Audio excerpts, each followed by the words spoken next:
হাসরে যখন বিচার কাজ শুরু হবে তখন সর্বপ্রথম হিসাব নেওয়া হবে নামাজের। নামাজ হলো ভেস্তের চাবি, তা আমরা সকলেই জানি, কিন্তু জানা সত্ত্বেও আমরা নামাজ পড়ি না। প্রিয় নবী হাদিসে বলেছেন, বেনামাজিদেরকে দুনিয়াতেই 5টি শাস্তি দেওয়া হবে। বেনামাজিরা দুনিয়াতেই এই 5টি শাস্তি না পাওয়া পর্যন্ত মৃত্যুবরণ করবে না। মৃত্যুর আগে তাদের এই শাস্তি ভোগ করতে হবে। প্রিয় নবীর এই হাদিসটি অবশ্যই শেয়ার করে দিবেন। প্রিয় নবীর হাদিস জেনে যে ব্যক্তি অন্যের কাছে শেয়ার করলো না, তাকে প্রিয় নবী উম্মত বলে পরিচয় দিবে না।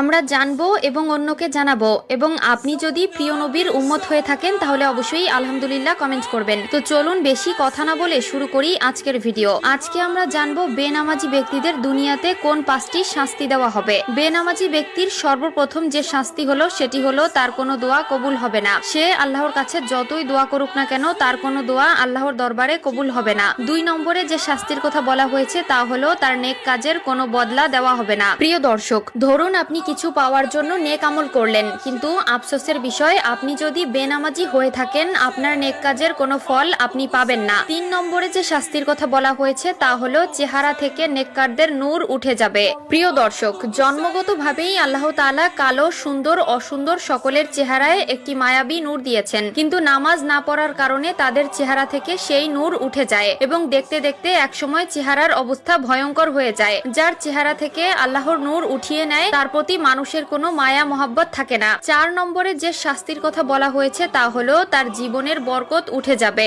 আয় রোজগারে বরকত থাকবে না, ব্যবসা বাণিজ্যে কোনো সাফল্য পাবে না, সংসার জীবনে একটার পর একটা অশান্তি লেগেই থাকবে। যতই ইনকাম করে ততই মনে হয় যেন কোনো সফলতা পায় না। এর মাধ্যমে বোঝা যায় আল্লাহ তাআলা তার জীবন থেকে নেক বরকত ছিনিয়ে নিয়েছে। 5 নম্বরে যে শাস্তি দেওয়া হবে তা হলো কোনো নেককার বান্দাদের দোয়ার মধ্যে তার কোনো হক থাকবে না। যে ব্যক্তি বেনামাজি তার জন্য যদি কেউ দোয়া করে সেই দোয়ার ফল সে পাবে না। এমনকি ওই বেনামাজি নিজের জীবনের